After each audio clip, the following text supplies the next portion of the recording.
So with that, we can turn it over to pathology colleagues. Um, Good morning. Good morning. Yeah, Kelly, do you have any preference? Do you want to go first or should I start? Why don't I go first, if that's okay? Okay, sure. All right.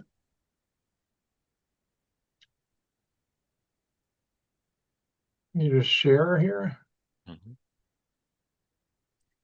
Hmm. Okay, I See your think you're slide? seeing my renal biopsy conference. Yes. Okay, good. So this is going to be nephrologist free. So nephrologists should contribute to the discussion, but we're going to present both the clinical histories as well as the pathology and some correlations for the cases today. These are all, I think, outside biopsies. And that's one of the reasons. Um, so I'm just going to start it off. And this is the clinical history you're going to get. This is patient one. It's a 71-year-old female with well-controlled type 2 diabetes mellitus. Hemoglobin A1C has been less than 6.5 for 10 years. She also has hypertension, dyslipidemia, and a history of a gastric bypass with baseline serum creatinine of about 1.8. She was admitted with acute kidney injury, and the creatinine is stable at the time that they're going to do the biopsy at around 6 milligrams per deciliter, and that's been for about a week, but there hasn't been any improvement. And the question is whether or not the acute kidney injury is from acute tubular necrosis or possibly oxalate nephropathy. And they did some serologies, and they were either negative or pending at that time of biopsy. So we sort of went over the differential diagnosis for the nephrologist, and the main considerations that they have. You have someone that presents with acute kidney injury, and they really went through ATN versus oxalate nephropathy. I assume there's possibly a few other things to think about here as well, but a biopsy, I think, is really needed to try to figure out what the etiology is. And so we're going to go right to that. So here's the biopsy. We have a nice core with some medulla, but also a fair amount of renal cortex. And we can't see a lot at this level, maybe a little bit of silver staining picking up there. So maybe there's some interstitial fibrosis. If we look at higher power, we do see that there is some chronic injury. So there's a globally sclerotic glomerulus here. And then there's some tubules with attenuated epithelium and open lumina that are suggestive of acute tubular necrosis or acute tubular injury. And so it looks like we have findings that support that. We look over where there's some more patent glomeruli, and we see that these glomeruli are patent, but they're not entirely normal. So they do show increased silver staining in the mesangial region. So there is a buildup of mesangial matrix. It's fairly diffuse. We're not really seeing nodules yet. So the history of diabetes, could be coming to play here, and we could be seeing some morphologically early manifestations of diabetic nephropathy without really well-developed Kimmel-Steel-Wilson nodules. There is some vascular disease. We can see some pretty prominent arteriosclerosis and also some hyalinosis going along with the patient's history of hypertension and diabetes. And then we do see, again, some more of these tubules that have attenuated epithelium, and they look like there is some tubular injury.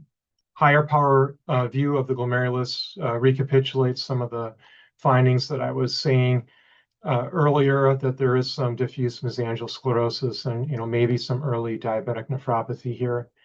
And then looking further into the tubules, we see these attenuated epithelium, open lumina, but we're also starting to pick up on some of these things here. So there's some sort of blue tinted structures. There's some spaces that are irregular that looks like something was here, but maybe it got removed by the staining or the processing. At higher magnification, looking at other areas, again, we're seeing some of these spaces. Well, there's something that was here, but we're not really seeing it in the Jones stain anymore. And we see these epitheliums sort of coating it as well. Another one here, another over here. And so, what's that? What's going on? So we go to the H&E stain, and the H&E stain has preserves some of the crystals that we look at, notably the oxalate crystals. And then when we look, we see that there's quite a few of these really fan-shaped crystals that are present either within tubules or partially within tubules, sometimes coated by epithelium here, or sort of working their way into the interstitium. There is a little bit of modest interstitial inflammation, but Kelly, not so too much. sorry to interrupt you. I didn't mean to interrupt here, but are you using a pointer or anything to show what you're looking at? Ah, Because we're not seeing it if you are, or great. there we go. I think I That see it now. okay. Perfect. Yep. So here we have the fan-shaped crystals that are present, and they're present either within sort of getting incorporated into the epithelium, or even sort of making their way out into the interstitium. And here's some more. So again, some of these fan-shaped crystals. This one is, making its way out into the interstitium. This is almost completely in the interstitium, but markedly attenuated epithelium, consistent with the tubular injury process. And again, another crystal here coated with epithelium and making its way into the interstitium. And then when we polarize this, we can see this nice birefringence. And so these clear crystals that oftentimes have a fan shape are very birefringent. And this is morphologic evidence to help us support the diagnosis of a bunch of oxalate crystals being present within this kidneys associated with acute tubular injury. And then when we look further, we can see that there are some of these crystals that have definitely made it all the way into the interstitium. And here they're actually engulfed by these multinucleated giant cells. So there's actually, crystals that have been present within tubular lumina that are getting incorporated into the epithelium, transferred into the interstitium, and then eventually engulfed by macrophages. And then here we have these multinucleated giant cells as well. So this picture then is consistent with our pathologic diagnosis of oxalate nephropathy. The IF findings were negative in this case. And when we looked at electron microscopy, what we ended up seeing was the mesangial expansion, but also some glomerular basement membrane thickening as well. And so the electron microscopy supported the diagnosis of diabetic nephropathy. So our final diagnosis in this case was oxalate nephropathy. And then we also had this global glomerulosclerosis with mesangial sclerosis, the findings consistent with a morphologically early diabetic nephropathy. So what about the follow-up? So the patient was referred to vascular surgery. There's no further testing. And at this time, the patient, last week had an AV fistula placed, and they're, preparing essentially for dialysis. So I'll go on to the next patient, and then we'll talk a little bit about the entity of oxalate nephropathy. So this is patient number 2. This is an 83-year-old male with a clinical history of type 2 diabetes, mellitus, Parkinson's disease, vascular dementia, and heart disease. He recently experienced some hypoglycemia. He had a blood glucose of 33, and he was noted to have acute renal failure. His serum creatinine went up to over 11 milligrams per deciliter. His prior serum creatinine was 1.2, so he definitely has acute kidney injury. And he also reports a couple days of non-bloody diarrhea. His anti-GBM is negative, and urine sediment is bland. So here, what's your differential diagnosis for this patient here? So you have, it doesn't look like a rapidly progressive glomerulonephritis with the limited data we have there, but that's always sort of in the differential.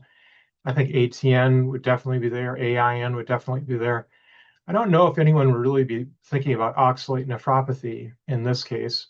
Myeloma cast nephropathy, we always, see that coming up occasionally as acute kidney injury in an older person with no obvious prior history. And then it could be a bunch of other things. Well, what does the biopsy look like? Again, another decent biopsy. We have some medulla over here, and then we have a little bit of subcapsular scarring, but then some better preserved renal cortex with patent glomeruli. We'll look at those glomeruli at higher magnification, as well as some of the renal cortex. And again, we can see, some of this attenuation of the epithelium and open lumen within the tubules. So we see the findings here that are consistent with an acute tubular injury process. And then we look at the glomeruli, and again, the glomeruli look relatively normal, but there is a little bit of increase in mesangium. So we see similar findings, maybe not quite as pronounced in this biopsy, where there's some mesangial sclerosis, thinking that, okay, maybe this is a little bit of morphologically early diabetic nephropathy. There is some hyalinosis in the arterioles to go along with that. A higher magnification of the glomerulus shows, again, this mild mesangial sclerosis without a lot of other changes and a little bit of arterial or hyalinosis. And then we see, again, some of these subtle changes in the tubules. And then another thing, there's sort of this space here that's a bit irregular. And something looks like it was there, but it got potentially washed out when we did the Jones stain on this biopsy.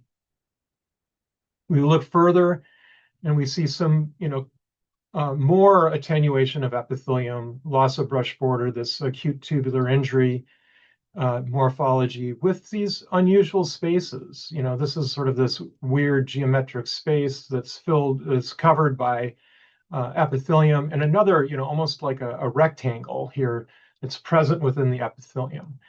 So there's something going on here as well. So we go to the H&E, which preserves the crystals, especially some of the crystals, especially the calcium oxalate crystals. And now we see, wow, there's actually quite a few of these very clear crystals, some of them that appear to have a little bit of a fan-shaped morphology within a fair number of tubules. And then we look further and we can see some of these, again, these spaces that were empty now contain these clear crystalline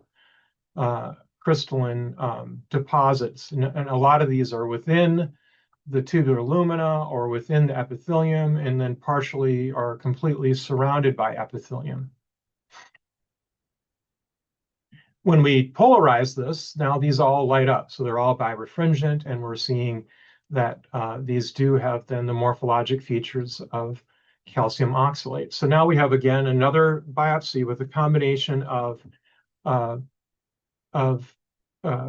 acute tubular injury and a bunch of crystals that are consistent with calcium oxalate. So then the pathologic criteria that we look at and we say, well, this looks like oxalate nephropathy.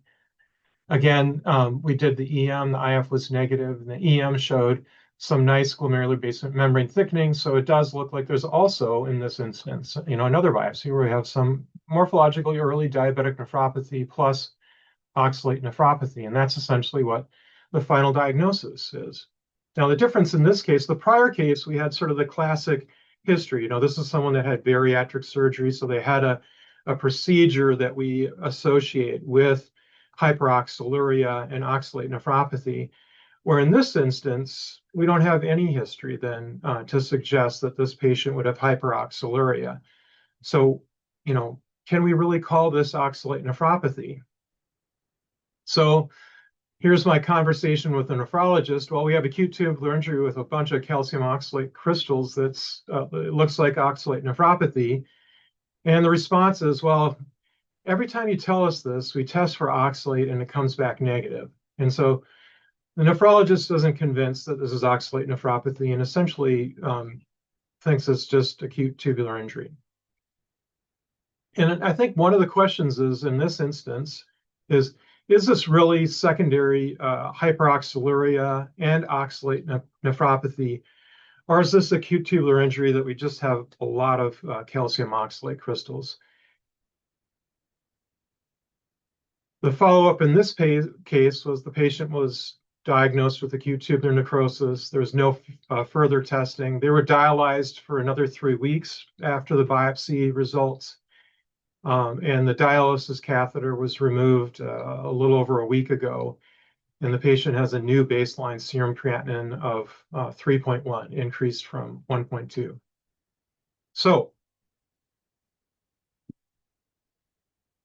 how do we differentiate the possibilities? Is this ATN or is this secondary hyperoxaluria with oxalate nephropathy? Is that important? how would that lead to changes potentially in how we manage the patient?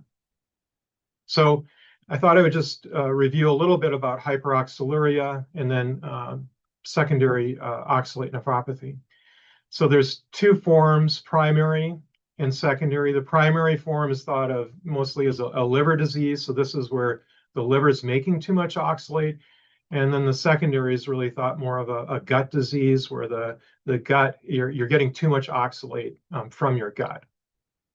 So primary hyperoxaluria, we'll just briefly, three different types due to mutations in three different genes. These are autosomal recessive. And when you look at the etiology of primary hyperoxaluria, it really has to do with largely glycoxylate metabolism. So you have collagen or other foods in the gut that can produce glyoxylate that then can get metabolized to oxalate. So normally glyoxylate is detoxified by these enzymes that are mutated in patients that have primary hyperoxaluria. And then that glyoxylate then is converted into amino acids. And so if you lose one of these enzymes, you're at risk of not detoxifying enough of the glyoxylate and then leading to increased production of oxalate. So oxalate is toxic. There's really no known function. It combines with calcium and precipitates in the kidney. This can cause stones. It also can cause interstitial kidney disease and acute tubular injury. And in patients with primary hyperoxaluria, once the kidney fails, if the hyperoxaluria is not addressed, it can then go on to really develop systemic disease and lead to a lot of problems in the heart, kidney, and or heart and muscles and elsewhere. So what about secondary hyperoxaluria? This is really excess absorption of oxalate from the gut. Many different pathways can lead to this. So fat malabsorption, increased intestinal permeability, loss of bacteria that actually metabolize oxalate in the gut, high dietary intake of oxalate, high doses of some drugs, vitamin C is one of them that's implicated, or some toxins, ethylene glycol. So why fat malabsorption? The fat binds calcium in the gut, and then this frees up oxalate for absorption. There's many different causes. So I think, this is the one that we're very familiar with, and mostly the bariatric surgery, but also IBD and chronic pancreatitis, celiac disease, or other forms. And then there's increased intestinal permeability and IBD or bile acid diarrhea and other forms of mucosal injury that can contribute to increased oxalate uptake from the intestine. So what about dietary oxalate? So there's common foods that are high in oxalate. There's a whole long list of those. Excess intake leads to more absorbed and more excreted. And then these dietary forms usually only cause hyperoxaluria when there's some altered fluid. There's something else that happens as well. So there was a recent study by Sami Nasser and colleagues at Mayo that really looked at the clinical pathological characteristics and etiologies and outcomes of patients with secondary oxalate nephropathy. And this was a retrospective study that they did. They looked at patients at Mayo, Mayo patients between 2001 and 2023, and they identified individuals with secondary oxalate nephropathy. And the criteria was essentially a combination of decreased kidney function, acute tubular injury, and frequent calcium oxalate crystals. So it's largely based on a pathologic diagnosis in a patient that has acute kidney injury. And then the other factor is that it's considered that this is actually causing the disease, and so that there's not really another reason to attribute this to diagnose this patient with acute kidney injury. Looking at 11,000 patients, they identified 113 or 0.97% with secondary oxalate nephropathy. When they looked at the distribution, about 60% of them had enteric types of oxalate nephropathy, And, here's the different causes of that. 23% had ingestion types of oxalate nephropathy, and diet and vitamin C comprised the majority of those. But 17% were idiopathic, so a fair number of cases had no obvious cause. So just to remind everyone, there's a lot of foods that contain high levels of oxalate, and I think I've noticed over time that it's surprisingly, how interesting some people's diets can be. And so, if you're really looking for ingestible forms of oxalate nephropathy, you really have to dive deep and really understand, what the individual's eating and potentially exposing themselves to. In addition, there have been a fair number of drugs, vitamin C, but also ones that alter fat metabolism as well as other types of enteric function. And then antibiotics have been indirectly implicated, probably due to the effect on limiting the growth of oxalate metabolizing microbes in the gut. So what are some of the common characteristics? They were overwhelmingly white, and that probably reflects the population in Rochester, Minnesota. Equal balance of male and females. Many of the patients had hypertension and diabetes mellitus. Most patients presented with either acute kidney injury or acute kidney injury superimposed on chronic kidney disease. Dialysis was required at diagnosis in about a third.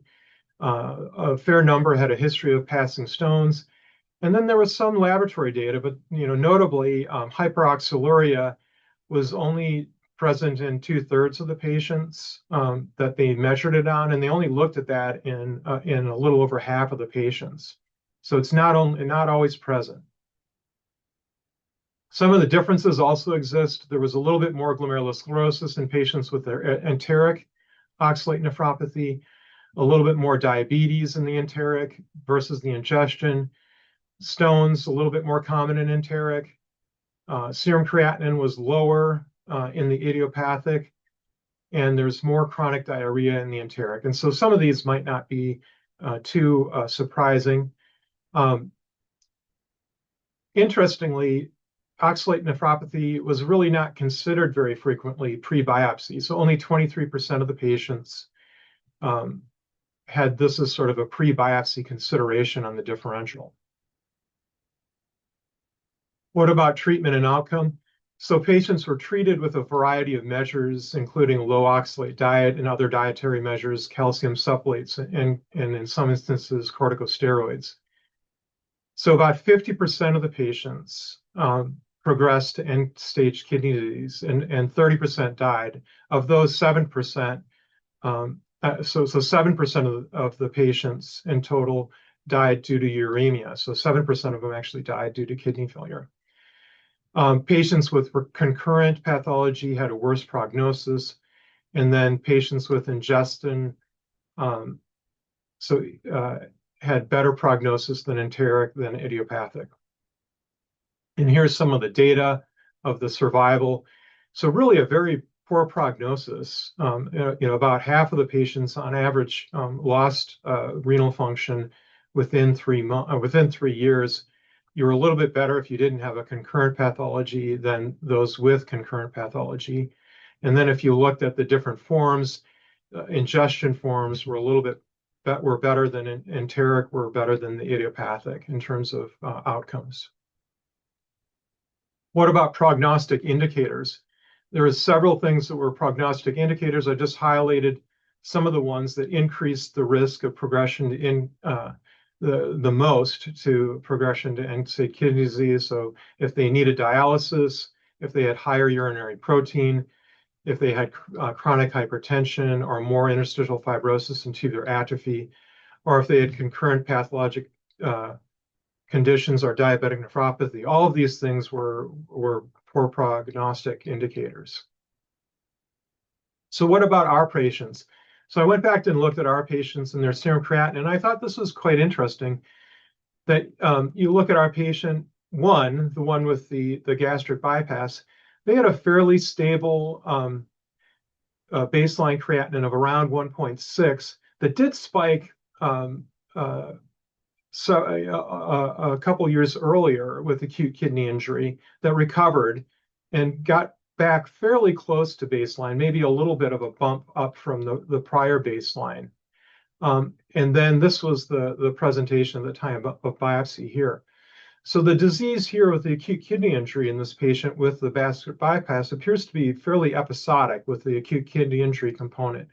And the second one looks like it's leading to a much higher baseline and much more pronounced chronic kidney disease in this individual. In fact, they're preparing them for dialysis at this time. The second patient, we have a loss of information on or we don't have as much information on the creatinine, but they had a baseline of around 1.2, and then when they presented, they had a significantly elevated creatinine that has now recovered, but it still is quite a bit above their baseline. And the question is how much more recovery are they going to get from this? So how do we differentiate whether this patient number 2 just had acute kidney injury or secondary oxalate nephropathy? And if they had if we do think they had secondary oxalate nephropathy, is there anything that we should do differently? So one of the question is, well, are we just overdiagnosing patients with oxalate nephropathy? Is the data that Mayo has, is that somewhat relevant to the data that we have within our own patient population? And so I went back and looked to see, well, how often do we diagnose this secondary oxalate nephropathy in patients? And I found 47 biopsies in the last 3 years out of approximately 4,500 biopsies total. So we're diagnosing it in about 1% of the biopsies, which is essentially the same as what Mayo was doing historically. And so I don't think that we're overdiagnosing this. I think we're fairly conservative. We really need to see a lot of oxalate crystals. And we do really want to see that in the setting of histologically believable acute tubular injury. And then most of the patients are also biopsied and they have acute kidney injury. And so I think, our patient population is fairly similar to them. And so I think that, the prognosis and some of these other clinical and pathologic factors that are presented in this paper are probably relevant to our patient population. So I just wanted to sort of sum it up and then, see if there's any thoughts and considerations from others in the Zoom meeting. I think that this can be a challenging diagnosis, and I think battling whether or not is this acute tubular injury with a lot of calcium oxalate, or is this really an oxalate nephropathy, a secondary oxalate nephropathy that really should be thought of as its own clinical entity and really should be addressed in a manner to try to treat and potentially prevent further kidney dysfunction. So it's often not clinically suspected, and it's probably therefore unrecognized. I think we need to recognize that patients do have a poor prognosis. In the study I presented, about 50% of patients progress to end-stage kidney disease within 3 years. And so, why do we care about this? And so the proposal is that early recognition and intervention may prevent progression. And so, there's not a lot of data, I think, to say objectively that this is the case. There's some correlative data. So in the paper I presented, urine oxalate levels did correlate positively with post-transplant serum creatinine in patients, suggesting that controlling urinary or controlling hyperoxaluria can lead to better kidney function. And then there was also a separate study that identified hyperoxaluria as an independent risk factor for CKD progression. And so there's other data to suggest this. And so I think it, points to the fact that maybe we should try to, see if we can diagnose this problem earlier and maybe, think more about potentially intervening in these patients to try to prevent progression to disease and kidney dysfunction. And so that, I think, sums up what I had for these patients, and I'll be happy to entertain any comments or questions. Thank you so much, Kelly. I really appreciate that. A very nice overview of the oxalate nephropathy and we do have Brendan, you have your hand raised. Would you Yeah, like hey, to? Kelly, Yeah. is it fair to say neither of those biopsies showed a whole lot of inflammation other than the giant cell reaction? Is that accurate? And if so, is that typical of oxalate nephropathy or of crystal-induced injury in general? Uh, yes, I think that's fairly true. I think when you have some tubular injury and chronic tubular injury, we can get more of the chronic inflammation that we sort of characterize as nonspecific. Those giant cells, I think, are most likely related to the duration of the disease in that patient and the fact that the crystals have made it out into the interstitium. And so there's not really a super active inflammatory component in the cases that I've seen. That being said, people classically implicate uptake of calcium oxalate by macrophages and an activation of the inflammasome as an inflammatory uh, axis that leads to chronic kidney disease in patients as well. And so, but we don't see, I think, rip-roaring histologic evidence of inflammation in the biopsies that we look at. All right. Any other questions or comments from anyone regarding our first set of cases? I think Catherine Yes, has her hand Catherine. up. Yeah, Catherine has a question. I have a Yeah, question. go ahead, Catherine. Sorry. I'll go first. Um, I feel like I've been humbled by oxalate nephropathy, and have realized some patients with pancreatic insufficiency and have missed some things when I've seen it on biopsy. I think the thing that I had a hard time wrapping my hand around is why is it so acute? Like, because most of these processes are chronic, and so and at least the biopsy you showed didn't have a ton of chronic damage. And definitely clinically, it's very acute AKI. And I'm wondering if you have thoughts about sort of what triggers that or why all of a sudden we see such an acute process.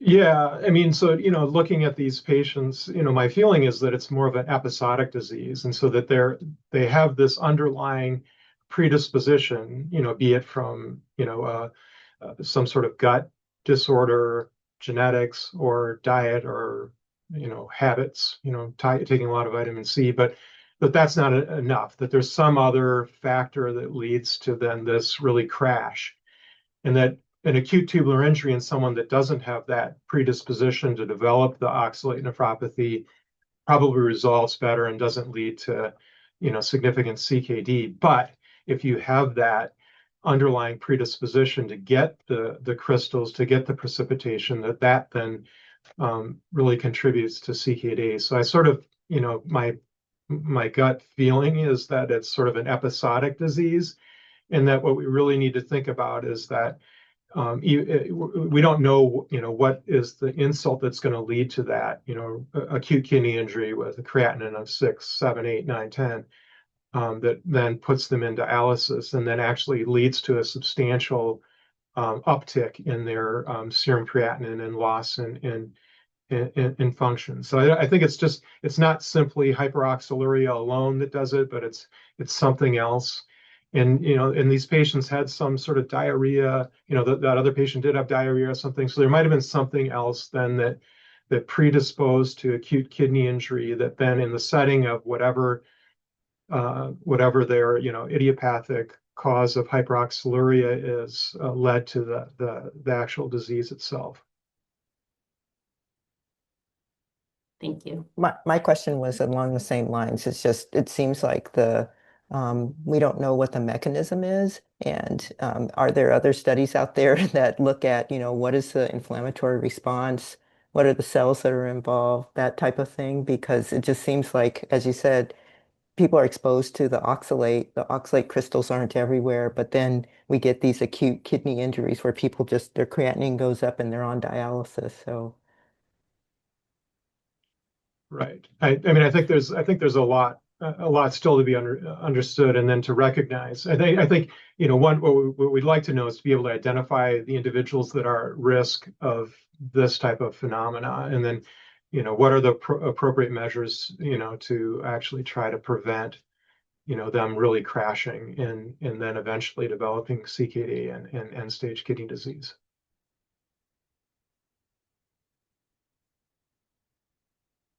Great, thanks. All right. We probably should move on to the next case Sure. if everyone is ready. Okay. Yeah. Good morning, everyone, and thanks, Kelly, for the nice cases and very nice overview on oxalate nephropathy. Now, let's change the gear to another biopsy and see what is going on for this case.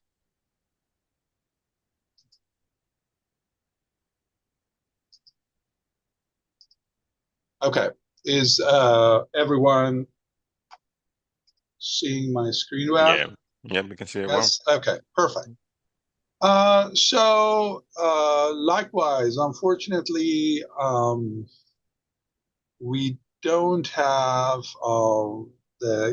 one of the nephrologists who was involved in the management of this patient available. So you have to bear with me. I will present the clinical history as much as I have, and I will be available to answer questions as much as I know.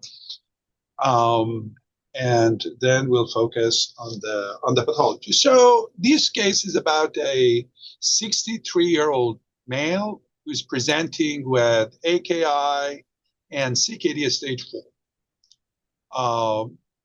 And with proteinuria and hematuria, the patient has a past medical history of chronic lung disease consistent with refractory asthma, who's been receiving medications, and more recently, within the past 6 months, has also been receiving benzarelumab. The patient is hypertensive and which is currently controlled, although when the patient presented with AKI, initially had high blood pressures, but then that came into control. So as you can see in the physical exam, most of the stuff are unremarkable and not much going on. This is the medications that the patient has been receiving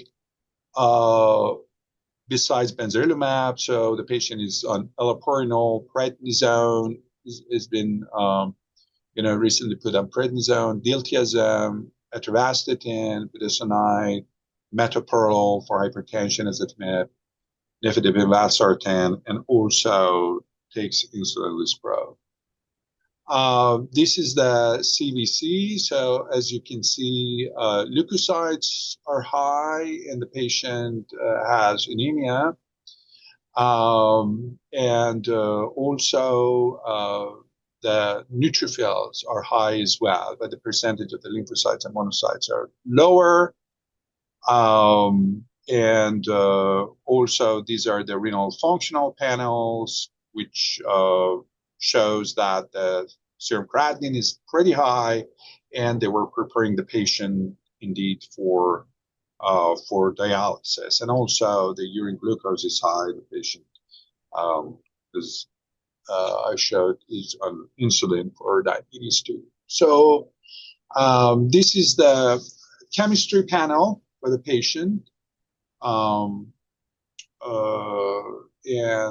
potassium is 3.2, creatinine, this is a little bit after, this is the more recent, kind of like a couple of weeks after what I initially showed you. So the creatinine was reduced a little bit, and albumin is 3.3, GFR pretty low still, and also the patient has hyperphosphatemia. Liver panel, unremarkable, they're normal, and hemoglobin A1C is 5. Some serologic workup and has been done. The most important ones is that the patient is positive ANA, as you can see, but ANCA was negative. And C3 was normal, C4 was normal, but cardiolipin antibody was somewhat positive. Kappa free light chain was elevated, but also lambda quantification of free light chain was elevated as well. So the ratio was 1.12. Also, the patient is positive for rheumatoid factor. And no MS spike was detected, and U1 RMP antibody is positive as well. Urinalysis, urine was turbid, showed protein, was also positive for blood, and leukocyte esterase was low positive. Some leukocytes in the urine, hematuria, as well as few bacteria, and albumin-creatinine ratio is elevated, and protein-creatinine ratio was elevated as well. And hepatitis B serology was negative. Okay, so which ones do you consider in your differential list? So if you could put marks, and I'm sorry, again, I may have some trouble in making the marks anonymous. I don't know if Daniel, you can help me with that or guide me, or you guys don't mind, just go ahead and put your marks. So lupus nephritis or glomerulonephritis due to lupus-like condition.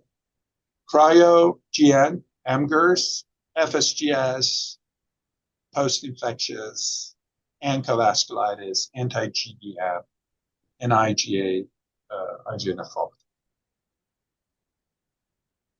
Okay, yep, patient had positive serologies and cryo as well. Rheumatoid factor was positive, FSGS, proteinuria. Okay, more for cryo.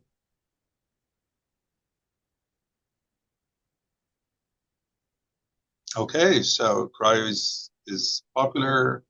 Also, we have lupus voted, and FSGS is now removed.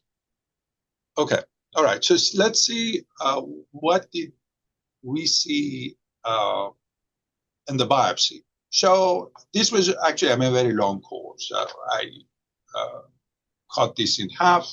The image was composed of cortex, as you can see, extending from the renal capsule all the way goes to medulla. And also we have a portion of the corticomedullary junction with some of the arcuate or initial branches of the arcuate vessels observed here with the adventitia, and also maybe a portion of the arcuate artery. But not actually very rich in the number of glomeruli. We had only 5 to 6 glomeruli per level section, and 2 to 3 of which were globally sclerosed. It had some view of the glomeruli, but not many of them. And as you can see, also there is a scarring. So starting with the subcapsular, but also we have tubular interstitial fibrosis quite significantly in the other portions as well. So I would like to ask a question here: that what is the prominent pattern of tubular interstitial fibrosis, and what is that pattern typically associated? So geographic pattern associated with chronic obstruction, nephrocentric pattern associated with glomerular disease, the striped pattern associated with chronic ischemic injury or vascular origin type of injury, jigsaw puzzle pattern associated with chronic tubular interstitial nephritis. Okay, stripe pattern. Okay, wonderful. Yes, and I totally agree. As you can see, I mean, there are these areas that they look quite striped, and they are typically indicative of chronic ischemia vascular, commonly seen in patients with chronic hypertension or diabetes or other forms of chronic calcium inhibitor toxicity, and so on and so forth. Then an indication in the biopsy that why we're seeing chronic ischemic injury in the tubular interstitium can be seen in that region that I showed you, at the portion of probably arcuate-sized vessel. As you can see, there's prominent arteriosclerosis. this is an artery. Intimal fibrosis is quite prominent. On the other hand, it looked like glomeruli are pretty abnormal too. So this is one of those few glomeruli that we had available. So which ones are present? Segmental glomerulosclerosis, mesangial expansion, mesangial hypercellularity, influx of leukocytes in the capillaries.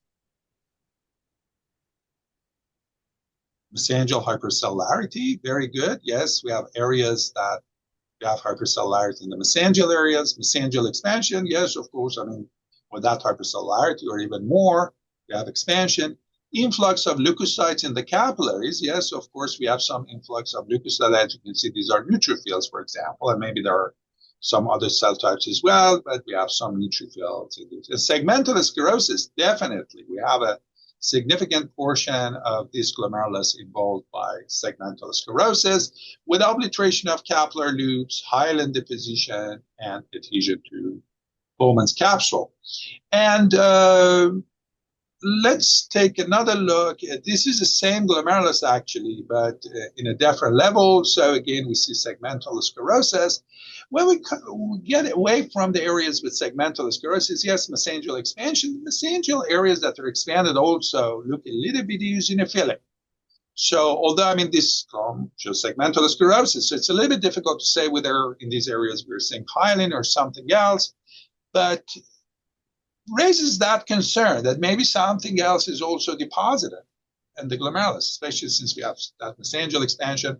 Also look that we have some duplication of the glomerular basal membranes as well. Although we have to consider that in the glomeruli with FSGS, we may see duplication of the glomerular basal membrane, and that may not be indicative of a deposition process, but kind of like sounds more than that. This is another glomerulus with segmental sclerosis, again, obliteration of the capillary loops, hyaline deposition, similar findings. And as you see, when we get away from the areas with segmental sclerosis, still we have that mesangial expansion, we have the eosinophilic material in these regions, we have segmental duplication of glomerular basal membranes. See, I hope that you can appreciate that we have two layers of positivity with Jones, GBM duplication. Here again, right? Two lines of Jones indicative of duplication of the glomerular basal membrane. This was a glomerulus that did not have segmental sclerosis at this and that level, and still we see that there is segmental expansion of the mesangial regions, maybe segmental duplication, similar eosinophilic material. Okay, so is there anything deposited in this glomeruli or not? Of course, we want to look at immunofluorescence as well as electron microscopy. By the way, and these were I already showed you all the patent glomeruli. So as you can see, yes, because many of you pointed out it's cryo, and we have some GBM duplication. So still we're within that range, but no cryoplug really in the glomeruli that were present. Okay, so immunofluorescence microscopy and the four patent glomeruli. The glomeruli showed focal and segmental staining for IgM C3C1Q kappa lambda light chain, and I apologize because I didn't take pictures of this pattern.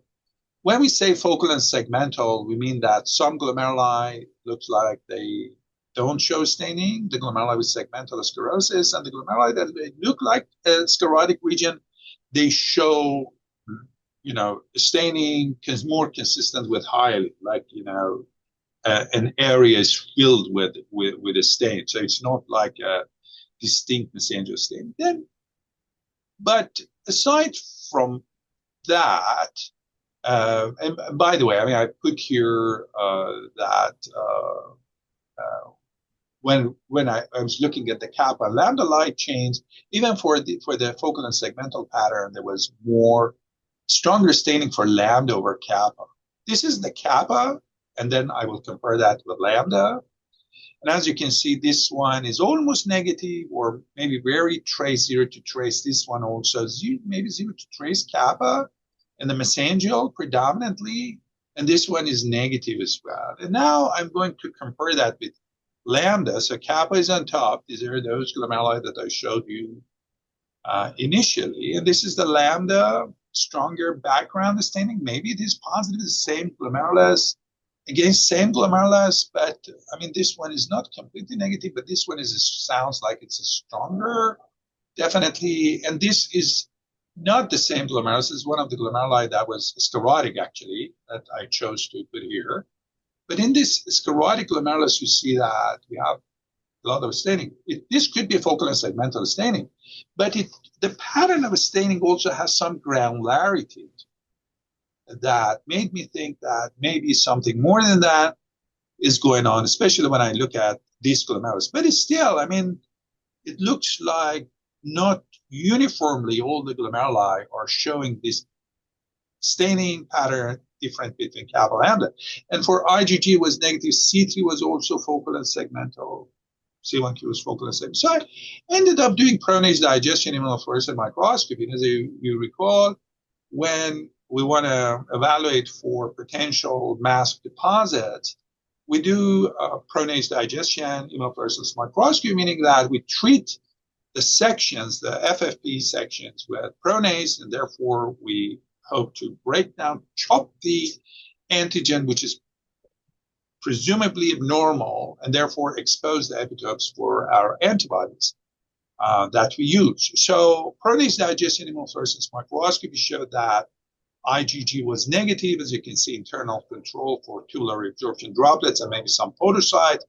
Kappa was negative, pretty much, I would say, maybe a podocyte is showing as an internal positive, and lambda was significantly positive, and as you can see. So therefore, it was kind of confirmatory that, okay, no, we're dealing with a lambda light chain deposition process. So so no immunoglobulin, no kappa almost, and then we have a strong lambda. So we have lambda deposition. So one of the considerations would be what? Probably amyloid, right? Okay, so if we were to think about the lambda light chain deposition disease, what we expected to see like a linear staining of the glomerular basal membranes, tubular basal membranes. We didn't have that, right? I didn't show you. For amyloid, that's a possibility. So we did congruent was negative. Now let's look at the electron microscopy. So this is the electron microscopy, and glomerular capillaries, as you can see, some endothelial swelling, foot process effacement, indicative of podocyte injury. And in some areas, we had these distinct immune type deposits. So this is in the mesangial regions. This is the glomerular basal membrane. And here it looks like we also have some in the intramembranous or subepithelial regions as well. But predominantly, the deposits are largely in the mesangial regions, maybe some in the subepithelial regions as well. So mesangial expansion, mesangial matrix, and mesangial deposits, some subendo, it looks like, as well. They didn't have substructure, they didn't have fibrillary structure, they didn't have tubular structure, and I was not seeing any like powdery deposits. And these things that I'm mentioning, powdery would be for the like large chain deposition, is heavy chain deposition, fibrillary obviously for amyloid, fibrillary glomerulopathy, tubular for immunotactate, for cryo, and substructure for cryo as well. No tubular reticular aggregates for the lupus. Again, here what we're seeing is the mesangial regions with a lot of immune type deposits. And subendothelial, this is a red blood cell, endothelial swelling, subendothelial deposits, glomerular basal membrane duplication. As you can see, right beneath this endothelial cell, we have extracellular matrix. This is what stains positive with Jones, and this is the original GBM. So GBM duplication, as we saw by light microscopy. And the tubules showed some acute tubular injury, as you can see, flattening of the tubular epithelial cells, loss of brush borders, but no obvious tubular basal membrane or interstitial deposits. So what is our diagnosis here? So we are having a glomerulopathy. That glomerulopathy is associated with mesangial hypercellularity, some G glomerular basal membrane duplication, also segmental sclerosis.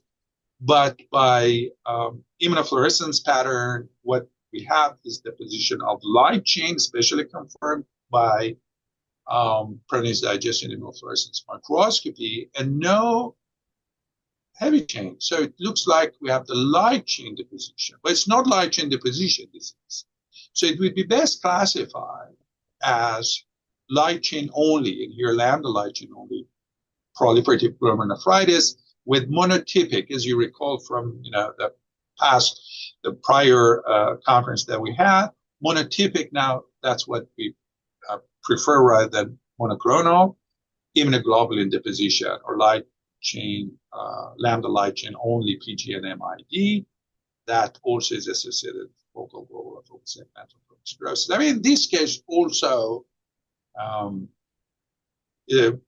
which is still in progress from a clinical standpoint of view, although I was favoring this entity. You have to consider that, okay, I mean, it has some of the features of cryo, and clinically the patients wanted factor positive as well, but from a morphologic point of view, was better fit for the PGNMID light chain. And still we don't have the cryo test available. The patient is coming back. So anyway, this table is the list of the MGERs. Let's put it that way, of different types, based on the different form of deposits that we can see, like microtubular deposits, different types of globulins for type 1 cryo and type 2 cryo. For microtubular structure, we see by EM immunotactic would be for the fibrillary deposits with the amyloidosis, more rare forms of the fibrillary as well. Crystalline tubulopathy, light chain cast nephropathy, light chain deposition is heavy chain deposition is when we have powdery deposits along the basal membranes, and PGNMID. And most of them are IgG3 kappa, but also some of them can be IgM and IgA or light chain, as in this case, Waldenström microglobulinemia, or if the paraprotein is engaged and disrupts the control of the alternative complement pathway, then we will have C3GN or dense deposited disease or atypical HUS. So the term PGNMID was first coined by, in this paper, Sami Nasser and others coined that in 2004. But actually, I mean, the first report of the process was made by our own Dr. Alpers. Years before that. So for PGNMID, most of them, as I said, about 90% of them are IgG. But as I showed that the paper from the Mayo last month, in these ones, I mean, that typically IgG3 is the most prominent one. In about 30% of them, we can only find evidence for a clone or monoclone. We can establish that the patient is MGUS or find a lymphoplasmacytic disorder or something like that. And 70% of them, and as I showed in that paper, if you recall, actually, I mean, may not be monoclonal. So a lower portion, like 5 to 10% of our IgM, with a higher percentage of association with the lymphoplasmacytic disorder, or IgA, less than 5%. That against about 60% of them are associated with a B-cell clone expansion, probably, and less than 1%, pretty rare, are light chain only, similar to this case. And most of those light chain only are kappa. Our case was lambda, so it's pretty rare. But in these cases, about 85% of them, the distinction is that you can either find MGERs in about 70% of them, or actually 30% of them, myeloma. So in this case, as I showed you, I mean, although kappa was elevated, lambda was elevated, the ratio looked like fine, but certainly this is a concern. The patient did not have other features initially, but the patient is coming back for HEMOC evaluation, but still we don't have the full picture for HEMOC evaluation and things. This is the paper by Sami Nasser and group on the light chain only variant of PGNMID, and which I mean the age group is pretty similar to the regular PGNMID, and some of them they come with reduced C3 as well, but some of them are normal.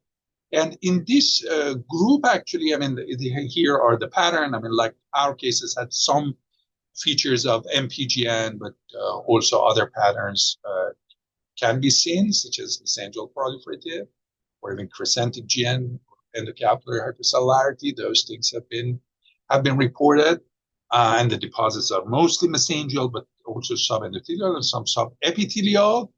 And as I said, some of these cases, they come with low C3. Our case, C3 was normal. And interestingly, also by immunofluorescence, as you can see also, I mean, C3 was positive, most of their cases, all of them, but no C1q. And this was also confirmed by mass spec as well, that you can see pretty much like alternative complement pathway activation is also terminal